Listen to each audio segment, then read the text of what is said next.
Yes, you read it right. I'm gonna be moving from the iPhone 13 Pro to one of these new iPhone SEs. I got the red one, Starlight, and here we have the midnight one. And no, Apple did not send me these. I got these two from the store, and this I ordered online for my own money, so a subscribe would be much appreciated. So it's gonna be a very honest review going from the 13 Pro to one of these. So without further ado, let's crack these open. Okay, let's open this one up. This is the midnight one.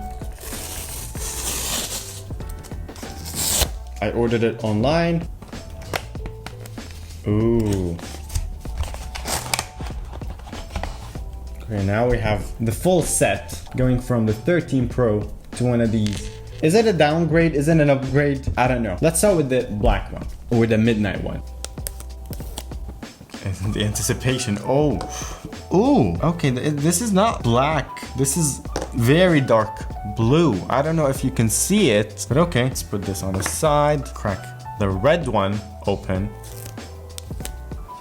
Anticipation. Oh, baby. It's a dark red.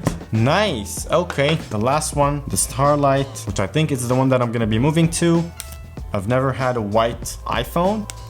Whoa. Ooh, cream. Okay, not too white. I thought it's gonna be more of a silver and white. It's more of a creamy look. Okay. I mean, no comparison at all. Look at the difference between the cameras. Holy smokes. Okay, what is really important is what is inside, because these have the exact same chip almost as the 13 Pro. That's what matters the most. Let's start with the midnight. Oh, baby. Oh. Yes. Have here the cable and the SIM tool, which we're gonna use in a sec. I'll keep it here. And of course we have the Apple stickers. One sticker. They really trimmed off the box a lot. Next one. This one is really nice.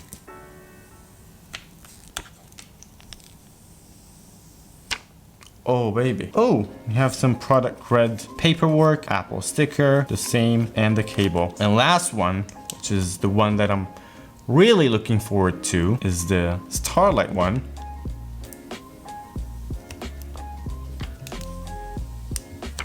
Oh, we also have the cable and same things inside the box. Now, holy smokes, these look very tiny, very thin, very small. Wow. I'm really conflicted. This one, I thought this one is gonna be black. The sides are aluminum. This one is very dark red, kind of a bloodish red, if that's how to put it out. It's really nice, but this one is so creamy. I'm very conflicted. Which one should I move my SIM? Okay, let me set up one of them up and we'll be back. Okay, after not a lot of thinking, although the red and the midnight blue or the very dark blue is very tempting, I'm gonna go with the cream, Starlight, white, whatever you want to call it. Let's do the initiation of the change, the SIM tool. It's got the SIM tool ejector. Oh boy. The SIM tool ejector is a bit cheaper on the SE. It's not as sturdy as the one that comes with the 13. Very funny. Here's the SIM tool. Oh my god, it looks so good. I don't know why I'm excited to move to the SE. I've never used such form factor from Apple. And it's in. Let's turn it on for the first time. Ooh. It's very thin and light. Ooh, it turned on very fast. That's interesting. English, let's go to... Oh, the scrolling from 120 hertz to 60 hertz.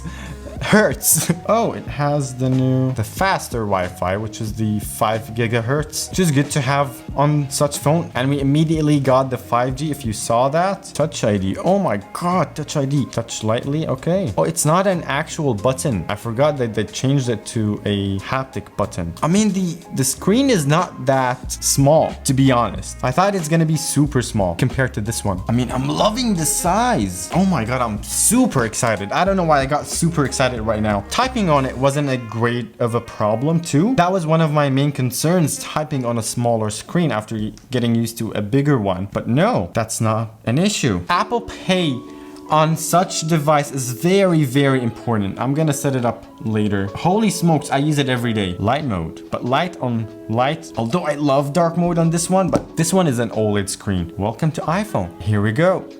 Get started.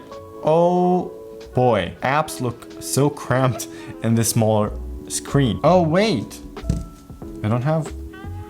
now I have to do this. See how bright it can get. Okay, not bad. The screen size difference, okay. I mean, the actual phone size kind of close to each other, but the white or cream finish kind of make the fingerprints disappear, which is nice. Who misses a white front iPhone? I've never used one. I really wanted one when I was a kid, but I never was able to get one. Did I make the right choice going for the white one or the Starlight one? The thinness is absolutely madness. I think I went with the right color because I'm not gonna put any case on it. This one is a fingerprint magnet. This will also show the fingerprints, but this one doesn't show fingerprints at all, which is great. My only concern with this one is that it doesn't have MagSafe. I have a lot of MagSafe accessories. Okay, it will charge on the MagSafe charger. I have all my recent calls. I have my contacts. Everything just slid in from the other iPhone. I just finished setting up the new iPhone SE Starlight. I didn't choose the red. I didn't choose the midnight. I chose the Starlight, the least fingerprinty one. Man, it's flying through everything very smoothly. This A15 Bionic chip is kicking it on this one. Typing on it is not as bad as I thought it would be. The screen is bright enough and sharp enough, actually. I don't seem to have any problem with that. I downloaded all the apps that I need. Most of them are Google apps because I'm keeping a way out of the Apple ecosystem. I don't want to lock myself in. It's very thin. The battery is still doing very fine. And by the way, having the iCloud keychain thing, it let me set up every app very fast. Just tap with the Touch ID and boom, we're in. That was very nice. I'm gonna be using the SE as my daily driver for the next week. No more iPhone 13 Pro for me. I don't want to compare the iPhone 13 Pro to the iPhone SE because the targeted audience for the iPhone SE are not the people who are using currently the iPhone 13 Pro. I'll be reviewing it as a tech head. Just want to see if this is worth the $429 or not. And by the way, I'm going to be testing the cameras on this one, the front and the back, with video tests, photo tests, so stay tuned for that. I'm going to be doing a lot of episodes about it very soon, so if you're interested in that, consider subscribing. Let me know what kind of videos you want to see about the iPhone SE, and that's been it for today's episode. I hope you enjoyed. If you did, give it a sub, and don't forget that life is all about love and dance. See ya!